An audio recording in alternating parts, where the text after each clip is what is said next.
Hello everyone, कैसे आप सभी? होप्स आप सभी अच्छे होंगे और अच्छे से आपकी पढ़ाई चल रही होगी। ठीक है, तो हमें पता है कि बोर्ड्स का टाइम, बोर्ड्स के एग्जाम्स हमारे चल रहे हैं। ठीक है, और इसी बोर्ड्स के एग्जाम के बीच में फरवरी मार्च के बीच में आपका नीट मेडिकल एंट्रेंस की एप्लीकेशन फॉर्म निकल जाती है। ठीक है, जनरली बच्चे स्किप कर देते हैं क्योंकि बोर्ड्स का पेपर चल रहा होता है, तो ये चीजें स्किप भी हो जाती है। तो आप सभी मेडिकल स्ट्रीम के बच्चों को याद रखना होता है कि फरवरी और मार्च के बीच में नीट की एप्लीकेशन फॉर्म निकल जाता है। ठीक है, तो आपको एप्लीकेशन फॉर्म बहुत ध्यान से भर देना होता है सो दैट आप आगे नीट का एग्जाम दे दो। ठीक है, और हमें पता है ये जो 2024 के अंदर जो नीट का एग्जाम है वो आपका 5 मई को होने वाला है।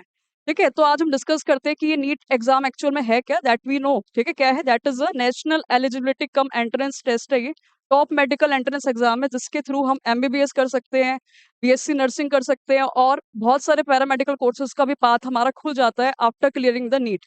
ठीक है, तो today will discuss the some syllabus of the biology 2024। ठीक है, तो बायोलॉजी 2024 का क्या सिलेबस एग्जैक्टली वो हम डिस्कस करते हैं। ठीक है, अब देखो सबसे पहले हमें वो क्या देखा है सिलेबस का। जब मैंने एनालिसिस करा तो आपके टोटल 6 चैप्टर्स डिडक्ट हो गए। ठीक है, बायोलॉजी के सिलेबस के अंदर आपके 6 चैप्टर्स डिडक्ट हो गए, यानी कि 38 चैप्टर्स, अब आपके 32 चैप्टर्स रह गए। ठीक है, 38 चैप्टर्स है आपके, 32 चैप्टर्स रह गए, 6 चैप्टर्स टोटल आपके डिलीट हो गए। और जो चैप्टर आपके डिलीट हो गए तो उस चैप्टर्स को आपको पढ़ने की जरूरत नहीं है, वहां से क्वेश्चंस नहीं आएंगे। ठीक है, वो 6 चैप्टर्स हम देखेंगे आगे कि वो 6 चैप्टर्स आपके कौन कौन से हैं। बट आपके टोटल 32 चैप्टर्स आ रहे हैं और यूनिट अगर हम देखें तो टोटल आपके 10 यूनिट्स आ रही है। ठीक है, number 1 unit that is a diversity in the living organism. Second one is a structural organisation animals and plants, cell structure and function, cell theory, plant physiology, human physiology. तो यहाँ तक तो आपकी क्या हो जाती है, क्लास 11th कंप्लीट हो जाती है। तो यहाँ तक की सारी यूनिट जो है वो आपकी क्लास 11th की है। ठीक है, इसके बाद ये 6 से लेकर 10 तक आपकी क्लास 12th आ जाएगी। Reproduction, genetics and evolution, human welfare, health and diseases, biotechnology its application और इकोलॉजी एंड एनवायरनमेंट। ठीक है, तो ये लास्ट वाली जो है ये 6 से लेके 10 तक की जो यूनिट्स है ये आपकी क्लास 12th की है। ठीक है, तो ये बेसिक ओवरव्यू है क्लास 12th। हाँ, बेसिक ओवरव्यू आपका ये नीट बायोलॉजी 2024 का। ठीक है, जिसमें आपको पता लगा है कि 6 चैप्टर्स आपके डिलीट हो गए हैं। ठीक है, ओनली 32 चैप्टर्स आने वाले हैं और ये ओनली 32 चैप्टर्स में से भी आपको पता बहुत डिटेल है क्योंकि 11th और 12th हमें एक साथ पढ़नी होती है और बहुत अच्छे से अपने कॉन्सेप्ट को क्लिस्टर क्लियर करते हुए बिल्कुल करेक्ट एमसीक्यू पर टिक लगाना होता है, इजंट इट? ठीक है, अब देखो क्या होता है। ठीक है, और साथ में हमारे पास वो बच्चों को ये भी डाउट है कि वो ओल्ड एनसीईआरटी को फॉलो करे या फिर वो न्यू एनसीईआरटी को फॉलो करे। तो वो जब हमने सिलेबस का एनालिसिस करा है ना, तो सिलेबस के एनालिसिस से पता लग रहा है कि कुछ कुछ टॉपिक्स आपके ऐसे भी है जो ओल्ड एनसीईआरटी से डाल दिए गए हैं। ठीक है, जैसे कि व्हाट इज लिविंग जो आपका न्यू एनसीईआरटी में नहीं है वो ओल्ड एनसीईआरटी के अंदर है। एनिमल टिश्यूज आप ले लो, एनिमल टिश्यूज आपका ओल्ड एनसीईआरटी में दे रखा है बट वो न्यू एनसीईआरटी में नहीं दे रखा है। ठीक है, तो सिलेबस का अगर आप एनालिसिस करोगे तो आपको पता लगेगा कि नीट के प्रिपरेशन के लिए आपकी ओल्ड एनसीईआरटी ज्यादा बेटर है। ठीक है, तो नीट की जब आप प्रिपरेशन करो तो बोर्ड्स के एग्जाम के बाद जब आप नीट की प्रिपरेशन करोगे या नीट के लिए रिवीजन करोगे तो अपने ओल्ड एनसीईआरटी से करना। ठीक है, और जो चैप्टर्स आपके नहीं आ रहे उन चैप्टर्स को आपको पढ़ने की जरूरत नहीं है। और एक दो टॉपिक अगर आपने एक्स्ट्रा पढ़ भी लिए तो कोई हमारे लिए प्रॉब्लम नहीं होने वाली है क्योंकि सारे टॉपिक्स कहीं ना कहीं लिंक होते हैं। यानी यहाँ तक कि ठीक है, तो नीट की प्रिपरेशन के लिए आपको ओल्ड एनसीईआरटी फॉलो करनी चाहिए और जो चैप्टर्स डिलीटेड है उन चैप्टर्स को आपको नहीं पढ़ना है, वहां से क्वेश्चंस नहीं आएंगे। ठीक है, तो एक बार और डिटेल में देखते हैं कि क्या क्या सिलेबस है क्लास 12th बायोलॉजी का। ठीक है, 2024 नीट के एग्जाम के लिए देखो सबसे पहला यूनिट जो आपका diversity in the living world के अंदर सबसे पहला चैप्टर जो आपका होता है उसके अंदर पहला टॉपिक क्या दे रखा है, व्हाट इज लिविंग। ठीक है, जो मैंने येलो से हाईलाइट कर रखा है ना, तो ये टॉपिक आपका ओल्ड एनसीईआरटी से है। तो व्हाट इज लिविंग किससे? From the old NCERT. और फ्रॉम द ओल्ड एनसीईआरटी से तो इसी से में कहीं ना कहीं टॉपिक्स आपको दिखेंगे जो मैंने येलो हाईलाइट कर रहे हैं कि वो आपके ओल्ड एनसीईआरटी से है। ठीक है, तो सिलेबस के एनालिसिस से पता लग रहा है कि नीट की अगर हम प्रिपरेशन कर रहे हैं तो आपको ओल्ड एनसीईआरटी फॉलो करनी चाहिए और जो 6 चैप्टर्स डिलीट हो गए उनको आपको नहीं पढ़ना है। ठीक है, तो व्हाट इज लिविंग आपका आ रहा है, diversity need for the classification, taxonomy, systematic concept of physics and taxonomy, hierarchy. तो ये सब चीजें आपके चैप्टर 1 से आ रही है। This is the chapter 1 of class 11th। ठीक है, चैप्टर 1 है किसका, क्लास 11th का आपका ये। ठीक है, अब देखो कौन से टॉपिक डिलीट हो गए इस चैप्टर के अंदर, that is the taxonomical aid. Taxonomical aids की स्टडी आपको नहीं करनी है। ठीक है, तो नीट की प्रिपरेशन करने से पहले ना अपनी बायोलॉजी ओल्ड वाली आप उठाना, ओल्ड वाली एनसीईआरटी आपको लेनी है और उसमें से और देन साथ में सिलेबस रखना। ठीक है, सिलेबस का प्रिंट आपको पहले से निकाल के रखना चाहिए बिफोर डूइंग द प्रिपरेशन। ठीक है, ये नहीं कि बस पढ़ना शुरू कर दिया। ठीक है ना, ऐसे नहीं करना है। ओल्ड एनसीईआरटी आपने रखी और देन साथ में अपना सिलेबस रखो और सिलेबस के अंदर जो टॉपिक आपके डिलीट हो गए उसमें क्रॉस लगा दो कि ये टॉपिक हमें नहीं करने, और जो चैप्टर्स डिलीट हो गए उसके आगे क्रॉस लगा दो। ठीक है, तो जैसे कि हमारे जो टेक्सोनॉमिकल एड्स है, museum, herbarium, zoological park, botanical garden, तो टेक्सोनॉमिकल एड्स आपको नहीं पढ़ना है। ठीक है, टेक्सोनॉमिकल एड्स आपका नहीं आएगा, तो उस टॉपिक पे आप क्रॉस लगा देना। बिफोर डूइंग द प्रिपरेशन क्या आ रहा है और क्या नहीं आ रहा है वो आपको ध्यान रखना है। जो चैप्टर्स नहीं आ रहे उसके आगे क्रॉस लगा देना, जो टॉपिक नहीं आ रहे उसके आगे क्रॉस लगा देना कि हमें नहीं पढ़ना है। बिकॉज पहले बहुत सारी चीजें वो पढ़ के बैठ जाएंगे जो नहीं आ रहा है, तो हमारा टाइम वेस्ट हो सकता है। ठीक है, तो ये चैप्टर 1 का हो गया। ठीक है, साथ में और क्या है, वो चैप्टर 2 के अंदर हम देखें तो चैप्टर 2 आपका पूरा आ रहा है। ठीक है, 5 किंगडम क्लासिफिकेशन, जिसमें मोनेरा, प्रोटिस्टा, फंजाई है। ठीक है, और लाइकन, वायरस, वायरस से सब पढ़ना है। ठीक है, तो चैप्टर 2 आपका फुल आ रहा है। चैप्टर 2 जो है वो आपका फुल आ रहा है, इसके अंदर कुछ भी डिलीट नहीं हुआ है और ना कुछ ऐड हुआ है। ठीक है, साइलेंट फीचर्स, और ये इसके बाद आ गया आपका chapter 3, this is the chapter 3। ठीक है, तो चैप्टर 3 के अंदर हम देखें तो प्लांट, हमें पता है प्लांट किंगडम है चैप्टर 3 आपका, जिसके अंदर एल्गी, ब्रायोफाइट्स, टेरिडोफाइट, जिम्नोस्पर्म और तुम्हारा टेरिडोफाइट्स भी इसमें दे रखा है। ठीक है, तो ये चैप्टर 3 भी आपका पूरा फुल आ रहा है। ठीक है, चैप्टर 3 भी फुल आ रहा है। तो इसके बाद आपका चैप्टर 4 आ जाता है, that is the animal kingdom. ठीक है, चैप्टर 4 आपका एनिमल किंगडम है। इस एनिमल किंगडम के अंदर भी आपका मोस्ट ऑफ आ रहा है, पर जो प्लांट किंगडम वाला टॉपिक है ना उसके अंदर आपका एंजियोस्पर्म नहीं आ रहा है। ठीक है, प्लांट किंगडम के अंदर क्या नहीं आ रहा है, एंजियोस्पर्म नहीं आ रहा है, उसकी क्लासिफिकेशन नहीं आ रही है, तो प्लांट किंगडम वाले टॉपिक में एंजियोस्पर्म के आगे क्रॉस लगा देना कि हमें नहीं पढ़ना है। बिफोर डूइंग द प्रिपरेशन आपको ये करना बहुत जरूरी है। ठीक है, अपनी ओल्ड एनसीईआरटी रखना और साथ में सिलेबस रखना, जो चैप्टर्स नहीं आ रहे उसके आगे क्रॉस लगा देना, जो टॉपिक नहीं आ रहे उसके आगे क्रॉस लगा देना। ठीक है, तो एंजियोस्पर्म क्लासिफिकेशन आपकी नहीं आ रही है और एनिमल किंगडम आपका पूरा आ रहा है, तो चैप्टर 4 भी आपका क्या आ रहा है, फुल आ रहा है। ठीक है, सिलेबस का ओवरव्यू हमारे दिमाग में पहले से ही रहे तो हमारी प्रिपरेशन की स्पीड और बढ़ जाती है। ठीक है, तो हमें डाउट नहीं रहेगा कि हमें ये पढ़ना है या फिर नहीं पढ़ना है। कोई हमें बोल देगा साथ वाला बच्चा कि ये चैप्टर मत पढ़, ये तो आ नहीं रहा, अपने तरफ से हमें फुल कॉन्फिडेंट रहना है कि क्या आ रहा है और क्या नहीं आ रहा है, सो दैट हम कंफ्यूज ना हो वाइल डूइंग द प्रिपरेशन। ठीक है, अब देखो उसके बाद कौन सा आ जाता है, आपकी यूनिट 2 आ जाती है, that is structural organisation in animals and plants. ठीक है, structural organisation in animals and plant के अंदर आपका ये चैप्टर 5 है, that is a morphology and modification. ठीक है, ये चैप्टर 5 है, ये क्लास 11 का ही। ठीक है, तो चैप्टर 5 के अंदर अगर हम ध्यान से देखें तो tissues, anatomy and functions, different parts of the flowering plants, root, stem, leaf, racemose and cymose. ठीक है, तो ये आ रहा है। ठीक है, इसमें क्या यहाँ पे जो ओल्ड एनसीईआरटी से जो टॉपिक है ना वो क्या है आपके, that is a modification here. ठीक है, मॉडिफिकेशन आपकी क्या है, न्यू एनसीईआरटी में नहीं है और ओल्ड एनसीईआरटी में दे रखी है, तभी एग्जाम सिलेबस के एनालिसिस से पता लग रहा है कि आपको ओल्ड एनसीईआरटी फॉलो करनी चाहिए।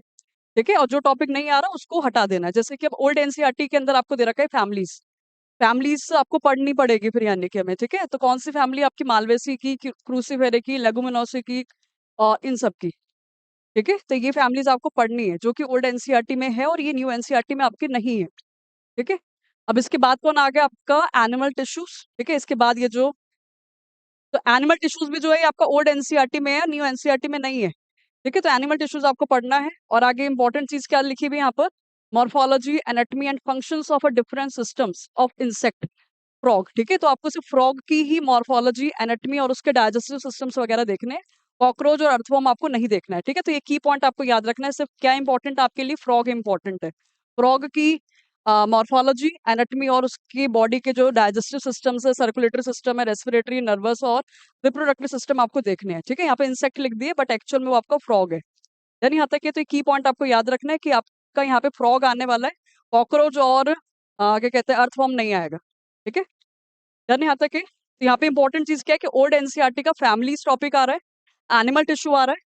ठीक है, और साथ में मॉडिफिकेशंस भी आ रही है, रूट की मॉडिफिकेशन, स्टेम की मॉडिफिकेशन, लीफ की मॉडिफिकेशन न्यू एनसीईआरटी में नहीं है, ओल्ड एनसीईआरटी के अंदर है। ठीक है, तो सिलेबस का एनालिसिस आपको बता रहा है कि आपको ओल्ड एनसीईआरटी फॉलो करनी है और जो चैप्टर्स नहीं आ रहे वो नहीं करना और जो टॉपिक्स नहीं आ रहे वो नहीं करना। ठीक है, अब देखो उसके बाद आपका कौन आ गया, वो यूनिट 3 अगर हम देखें तो यूनिट 3 के अंदर आपका चैप्टर 8 आ गया, दैट इज अ सेल।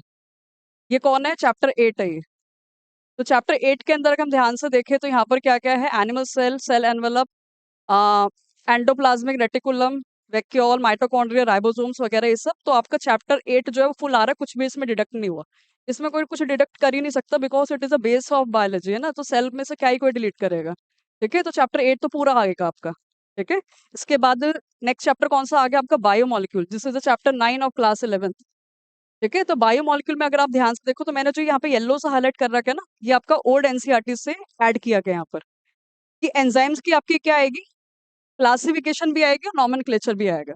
ठीक है, एंजाइम्स की क्या आएगी, क्लासिफिकेशन भी आएगी और नॉमेनक्लेचर भी आएगा। ठीक है, ये ओल्ड एनसीईआरटी का टॉपिक है जो भी यहाँ पे येलो से हाईलाइटेड हो रखे हैं। ठीक है, और बाकी तो पूरा आएगा बायोमोलिक्यूल्स। ठीक है, अब इसके बाद आ जाती है आपकी plant physiology, which is a important unit of class 11th ना। ठीक है, तो हमारा जो नीट के पॉइंट ऑफ व्यू से अगर हम देखें तो सबसे इंपॉर्टेंट जो आपकी यूनिट होती है plant physiology, human physiology, because वो सबसे ज्यादा वेटेज की, क्योंकि बहुत सारे चैप्टर्स इसके अंदर है। प्लांट फिजियोलॉजी के 2 चैप्टर्स उन्होंने डिलीट कर दिए आपके, that is a transportation in plants और मिनरल न्यूट्रिशन। ठीक है, 2 चैप्टर्स डिलीट हो गए यहाँ पर। ठीक है, तो ह्यूमन प्लांट फिजियोलॉजी से 2 चैप्टर्स आर डिलीटेड, 2 चैप्टर्स जो है वो आपके डिलीटेड है। ठीक है, एक तो ट्रांसपोर्टेशन इन प्लांट्स और दूसरा आपका मिनरल न्यूट्रिशन। ठीक है, अब इसके बाद आपका फोटोसिंथेसिस अगर हम देखें तो फोटोसिंथेसिस में कुछ भी ऐसा नहीं है कि कुछ डिलीट हुआ हो या फिर कुछ ऐड हुआ हो, तो फोटोसिंथेसिस पूरा चैप्टर आएगा, फुल चैप्टर, फोटोसिंथेसिस का पूरा चैप्टर आएगा। ठीक है, रेस्पिरेशन में भी अगर आप देखोगे तो रेस्पिरेशन भी लास्ट आपका क्या है, रेस्पिरेटरी क्वेश्चन, और ओल्ड और न्यू एनसीईआरटी में भी रेस्पिरेटरी क्वेश्चन ही है, तो ये भी आपका पूरा चैप्टर आएगा, फुल चैप्टर। ठीक है, और जो फुल फुल चैप्टर आएंगे ना उस पे आगे आप टिक ना भी लगाओ तो आप समझ जाओगे कि भाई पूरा चैप्टर आ रहा है। ठीक है, इसके बाद आ जाता है प्लांट ग्रोथ एंड डेवलपमेंट के अंदर, वो प्लांट ग्रोथ एंड डेवलपमेंट में भी पूरा ही आ रहा है, बस ये टॉपिक डिलीट कर दिए, that is a phototropism, vernalization, ये टॉपिक डिलीट हो गए। ठीक है, भाई ये बहुत छोटे से टॉपिक्स है, इसको तो हम एक बार अगर हमने थॉरली रीड भी कर लिया तो कोई प्रॉब्लम नहीं है। ठीक है, अब देखो लास्ट यूनिट कौन होती है क्लास 11th की, that is a human physiology. Human physiology से आपका एक चैप्टर डिलीट हो गया, दैट इज अ डाइजेशन। ठीक है, human physiology most important unit है ये क्लास 11th बायोलॉजी के लिए, मोस्ट सबसे ज्यादा वेटेज की ह्यूमन फिजियोलॉजी है। ठीक है, तो इसमें से कितना चैप्टर डिलीट हुआ है आपका, एक चैप्टर डिलीट हो गया, 1 चैप्टर इज डिलीटेड, एक चैप्टर डिलीट हो गया, और वो चैप्टर आपका है डाइजेशन, डाइजेशन चैप्टर डिलीट हो गया। ठीक है, ब्रीदिंग एंड रेस्पिरेशन में अगर आप ध्यान से देखो तो ब्रीदिंग एंड रेस्पिरेशन चैप्टर आपका फुल आ रहा है, ये चैप्टर फुल आएगा। ठीक है, बॉडी फ्लूइड्स एंड सर्कुलेशन के अंदर आप ध्यान से देखो तो बॉडी फ्लूइड्स एंड सर्कुलेशन भी आपका ये चैप्टर फुल आएगा। ठीक है, फुल चैप्टर। ठीक है, इसके बाद आपका कौन सा आ जाता है, ह्यूमन फिजियोलॉजी के अंदर वो ब्रीदिंग एंड रेस्पिरेशन पूरा आ रहा है, बॉडी फ्लूइड्स एंड सर्कुलेशन पूरा आ रहा है। इसके बाद आ जाता है न्यूरल कंट्रोल एंड कोऑर्डिनेशन के अंदर इंपॉर्टेंट चीज आपको दिख रही है, चैप्टर पूरा आ रहा है, बस आईज और ईयर्स नहीं आएगा, eyes and ears are deleted. ठीक है, तो जो रेड से मैंने लिखा है वो डिलीटेड टॉपिक्स है, तो आईज और ईयर्स नहीं आएंगे, बाकी सब आएगा। ठीक है, वैसे देखा जाए तो फुल चैप्टर ही है, और क्या नहीं आने वाले, आईज और ईयर्स नहीं आने वाला है। ठीक है, आईज और ईयर्स आपको नहीं पढ़ना है। ठीक है, इसके बाद है केमिकल कंट्रोल एंड रेगुलेशन के अंदर, तो इसके अंदर वो सारी ग्लैंड्स आएंगी। ठीक है, ऑल ग्लैंड्स विल बी कम। ठीक है, तो ये फुल चैप्टर, और ये क्लास 11th का लास्ट चैप्टर नहीं है अभी तो। हाँ, तो इसके अंदर ही वो तुम्हारा कौन सा आ गया था, हाँ ठीक है, तो ये सारी चीजें आपकी आ रही है। ठीक है, इसमें से हमारा एक ये भी है। ठीक है, तो एक्सक्रीटरी चैप्टर भी आपका पूरा आ रहा है। ठीक है, और लोकोमोशन मूवमेंट्स भी चैप्टर आपका पूरा आ रहा है। ठीक है, तो ह्यूमन फिजियोलॉजी ऑलमोस्ट पूरी आ रही है, बस एक चैप्टर नहीं आ रहा है, वो कौन सा आपका, दैट इज द डाइजेशन। ठीक है, डाइजेशन नहीं आएगा, और कुछ ह्यूमन ईयर्स नहीं पढ़ना आपको, आईज नहीं पढ़ना है। ठीक है, तो this is all about the class 11th biology में से आपका क्या क्या आने वाला है। ठीक है, तो क्लास 11th बायोलॉजी में आपको पता लग गया कि आपका प्लांट फिजियोलॉजी के 2 चैप्टर्स नहीं आएंगे और ह्यूमन फिजियोलॉजी का एक चैप्टर नहीं आएगा, तो पूरी टोटल क्लास 11th बायोलॉजी से आपके 3 चैप्टर्स डिडक्ट हो गए। डन ना ये। ठीक है, तो हमने पूरी क्लास 11th बायोलॉजी का सिलेबस देख लिया फॉर द नीट 2024। यार यहाँ तक कि now we are switch to the class 12th biology. अब 12th बायोलॉजी में से क्या क्या आने वाला है। ठीक है, 11th का देख लिया हमने, अब now we are switch to the class 12th। ठीक है, अब देखो क्लास 12th की अगर हम बात करें तो हमें पता है कि जो क्लास 12th की बायोलॉजी है वो कंपेरेटिवली आपकी इजी है क्लास 11th से, है ना। तो क्लास 11th में तक तो पूरा इतने सारे चैप्टर्स ह्यूमन फिजियोलॉजी के आ गए, फिर उससे भी ज्यादा डेंजरस आपके प्लांट फिजियोलॉजी आ गई। ठीक है, तो 12th की बायोलॉजी कंपेरेटिवली 11th से इजी देखी जाए। देखो इसके अंदर क्या है, चैप्टर 1, सबसे पहली यूनिट कौन सी, रिप्रोडक्शन में से चैप्टर 1 आपका कट गया, that is introduction of reproduction. ठीक है, तो उसका चैप्टर 1 क्लास 12th का कट गया, चैप्टर 1 जो है वो डिलीट हो गया। ठीक है, चैप्टर 2 से शुरुआत हो रही है, और यही आपका न्यू एनसीईआरटी में भी है। ठीक है, तो चैप्टर 1 डिलीट हो गया, तो चैप्टर 2 जो आपका है सेक्सुअल प्रोडक्शन फ्लावरिंग प्लांट्स, ये चैप्टर आपका अगर आप ध्यान से देखो तो सीड और फ्रूट पे जाके एंड हो रहा है, तो फुल चैप्टर आ रहा है। ठीक है, तो चैप्टर 2 जो है वो आपका फुल आएगा। ठीक है, इसके बाद हम चैप्टर थर्ड पे आ जाते हैं, दैट इज ह्यूमन रिप्रोडक्शन। तो ह्यूमन रिप्रोडक्शन भी अगर आप ध्यान से देखो तो उसमें भी उन्होंने कुछ नहीं काटा है, लैक्टेशन पे एंड कर रहे हैं वो, तो पूरा चैप्टर आएगा, this will be also a full chapter, ये भी फुल चैप्टर आएगा। ठीक है, इसके बाद आ जाता है रिप्रोडक्टिव हेल्थ। रिप्रोडक्टिव हेल्थ में भी अगर हम देखें तो लास्ट में कौन आ गया, असिस्टेड रिप्रोडक्टिव टेक्नोलॉजी आ गई, और यही लास्ट टॉपिक है, तो ये भी चैप्टर आपका क्या आएगा, फुल आएगा। बस चैप्टर वन जो कि एक इंट्रोडक्शन है, उसको तो काटो या फिर नहीं काटो, वो तो एक ही बराबर है ना, तो चैप्टर वन सिर्फ डिलीट हो गया, बाकी सारे चैप्टर्स आपके आ रहे हैं। ठीक है, इसके बाद आपको कौन आ जाता है, यूनिट 7 के अंदर जेनेटिक्स एंड एवोल्यूशन के अंदर heredity and evolution, heredity and variation के अंदर हम देखें तो हेरिडिटी एंड वेरिएशन के अंदर आपका पूरा चैप्टर आ रहा है, that is down syndrome, Turner syndrome और क्लाइनफेल्टर सिंड्रोम पे वो एंड कर रहा है। ठीक है, तो हेरिडिटी एंड वेरिएशन के अंदर जो मेंडल वाला चैप्टर है ये पूरा आएगा। ठीक है, तो फुल चैप्टर, और ये फुल चैप्टर कौन सा आपका, यानी कि चैप्टर फिफ्थ जो है वो पूरा आने वाला है। ठीक है, इसके बाद मॉलिक्यूलर बेसिस ऑफ इनहेरिटेंस में थोड़ा सा नया टॉपिक ऐड हो गया, that is a protein biosynthesis आपका आएगा। ठीक है, जो कि ओल्ड एनसीईआरटी से, तो मॉलिक्यूलर बेसिस ऑफ इनहेरिटेंस तो पूरा चैप्टर है, साथ में ओल्ड एनसीईआरटी का एक और टॉपिक भी आ रहा है, प्रोटीन बायोसिंथेसिस। ठीक है, तो इसलिए ओल्ड एनसीईआरटी आपको फॉलो करनी है। ठीक है, क्योंकि ओल्ड एनसीईआरटी का पूरा आ रहा है। ठीक है, इसके बाद आपका आ जाता है एवोल्यूशन। एवोल्यूशन में पूरा चैप्टर आ रहा है, फुल चैप्टर, कुछ नहीं डिलीट हुआ इसके अंदर, फुल चैप्टर। ठीक है, जो भी येलो से मैंने लिखा है वो येलो मतलब क्या है कि वो ओल्ड एनसीईआरटी से है, और जो रेड से लिखा है यानी कि वो टॉपिक आपके डिलीटेड है। ठीक है, इसके बाद कौन सा आ जाती है, यूनिट 8 आ जाती है, human welfare health and disease के अंदर।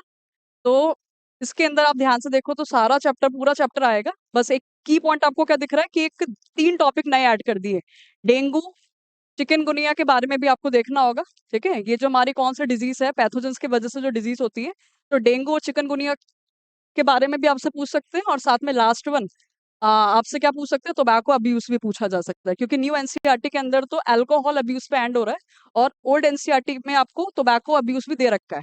ठीक है, तो ह्यूमन हेल्थ एंड डिजीज के अंदर आपके 3 टॉपिक्स और ऐड हो गए, इनके डेंगू और चिकनगुनिया का भी आपको देखना होगा, और साथ में टोबैको अब्यूज भी पढ़ना होगा।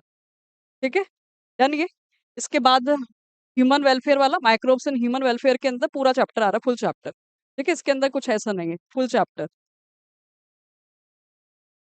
डन नहीं आता कि। ठीक है, और आपको पता ही है करना क्या है, अपनी ओल्ड एनसीईआरटी रखनी है और साथ में सिलेबस रखना है, जो टॉपिक नहीं आ रहे उसके आगे आप क्रॉस लगा दोगे, और जो चैप्टर्स नहीं आ रहे उसके आगे भी क्रॉस लगा दोगे, बाकी सारा आपको बिल्कुल अच्छे से कंसिस्टेंटली पढ़ना शुरू कर देना है। ठीक है, अब देखो इसके बाद last very important unit of class 12th biology, that is a biotechnology and principle and its application. तो बायोटेक्नोलॉजी और एप्लीकेशन के अंदर हम ध्यान से देखें तो पूरा चैप्टर आ रहा है, कुछ भी डिलीट नहीं है और कुछ ऐड नहीं है, फुल चैप्टर। ठीक है, तो ये चैप्टर आपका फुल आएगा, फुल चैप्टर। ठीक है, इसके बाद आपका कौन आ जाता है, इकोलॉजी। ठीक है, this is the last unit of the class 12th biology. ठीक है, जो इजी भी है पर कहीं ना कहीं क्वेश्चन तो काफी घूम जाते हैं। ठीक है, तो ऑर्गेनिज्म एंड एनवायरमेंट के अंदर आपका पूरा चैप्टर आएगा, फुल चैप्टर, फुल चैप्टर। ठीक है, इकोसिस्टम वाला चैप्टर में भी आपका पूरा आ रहा है, that is a full chapter, full chapter आएगा। ठीक है, बायोडाइवर्सिटी एंड कंजर्वेशन के अंदर आपको दिख रहा हो तो मैंने येलो से किसको हाईलाइट करा है, सेक्रेड ग्रुप्स को, तो ये आपको पढ़ लेना है। ठीक है, which is a very important और छोटा सा टॉपिक है। और इकोलॉजी और एनवायरमेंट में से आपका एक चैप्टर पूरा कट गया है, that is your environmental issues. ठीक है, कौन सा चैप्टर डिलीट हो गया, एनवायरमेंटल एनवायरमेंटल इश्यूज जो है वो चैप्टर आपका डिलीट हो गया, जो कि last chapter, that chapter is deleted. ठीक है, तो टोटल आपको क्या दिख रहा है कि यानी कि 3 चैप्टर्स आपके क्लास 11th बायो से कटे हैं और 3 चैप्टर्स आपके क्लास 12th बायो से कटे हैं, तो टोटल 6 चैप्टर्स आपके डिलीट हो गए हैं। आपको सिर्फ 32 चैप्टर्स पढ़ने हैं आउट ऑफ 38 चैप्टर्स, 32 चैप्टर्स पढ़ने हैं आउट ऑफ 38 चैप्टर्स। लेकिन 32 चैप्टर्स भी आपको पता है इतने कम नहीं है, बट अगर हम ध्यान से अच्छे से पढ़ते रहेंगे, एक एक चैप्टर को बिल्कुल ध्यान से पढ़ना है, स्किप नहीं करनी है चीजों को, कि भाई चलो जल्दी से आगे नेक्स्ट चैप्टर पे पहुंचते हैं और बीच वाले चैप्टर को ठीक से नहीं करा। हर एक चैप्टर को बहुत अच्छे से पढ़ना है, तभी नेक्स्ट चैप्टर पे जाना है आपको, तो दैट जिस चैप्टर से जो भी क्वेश्चन आए तो वो चैप्टर से हमारे वो क्वेश्चंस निकल जाए। ओके, ठीक है, तो हर एक चैप्टर को बहुत अच्छे से पढ़ना है, तभी नेक्स्ट चैप्टर पे जाना है। ठीक है, तो पूरा सिलेबस का ओवरव्यू हमें क्या दिख रहा है कि आपके 6 चैप्टर्स कट गए थे, 3 आपके कटे थे कहाँ से, 11th से, और 3 कटे हैं 12th से। तो कौन से चैप्टर्स करते हैं, ट्रांसपोर्टेशन प्लांट्स, मिनरल न्यूट्रिशन और डाइजेशन। और ह्यूमन क्या कहते हैं 12th बायोलॉजी से कौन से कटे हैं, रिप्रोडक्शन इन ऑर्गेनिज्म, स्ट्रैटेजीज और एनवायरमेंटल इश्यूज कट चुके हैं। ठीक है, तो 6 चैप्टर्स कट गए, ये बिल्कुल नहीं पढ़ने आपको, ना तो ओल्ड एनसीईआरटी हो, इवन हम न्यू एनसीईआरटी तो फॉलो करेंगे नहीं in the NEET exam preparation, ठीक है। और ये वो टॉपिक्स है जो ओल्ड एनसीईआरटीज के हैं, ठीक है। तो this is all about the NEET biology 2024 syllabus, ठीक है। तो होप सो आप सब बच्चों को अच्छे से समझ में आ गया होगा, ठीक है। और अपने जो भी डाउट्स वगैरह है ना कि क्या फॉलो करे क्या नहीं फॉलो करे, क्या आ रहा है क्या नहीं आ रहा, तो पूरा अच्छे से पहले से ही देख लेना है बिफोर द प्रिपरेशन। प्रिपरेशन के बीच में ये डाउट आपको नहीं रखने हैं, ठीक है। तो पूरा सिलेबस का एनालिसिस आपको बता रहा है कि आपको ओल्ड एनसीईआरटी फॉलो करनी है, ठीक है। आपको क्या फॉलो करनी है, ओल्ड एनसीईआरटी फॉलो करनी है, ठीक है। और जो चैप्टर्स आपके नहीं आ रहे, जो डिलीटेड चैप्टर्स है, जो चैप्टर्स आपके क्या है डिलीटेड चैप्टर्स है, उनके आगे आप क्या लगा देना, क्रॉस लगा देना। और जो टॉपिक्स डिलीटेड है उनके आगे भी आप क्रॉस लगा देना। और बाकी सब रेस्ट ऑफ द चैप्टर्स और टॉपिक्स वो आपको करने हैं, जो कि आपको पता लग रहा है 32 चैप्टर्स है, ठीक है। That's the whole syllabus of the biology. और कहीं इधर उधर आपको जाने की जरूरत नहीं है, यही सारा का सारा क्लास 12th बायोलॉजी का सिलेबस है फॉर द नीट 2024, ठीक है। तो होप सो आप सब बच्चों को समझ में आ गया होगा। तो अपने डाउट्स को साइड रखो, डाउट्स को क्लियर करो और अपनी प्रिपरेशन को बिल्कुल अच्छे से करो, ठीक है। Thank you.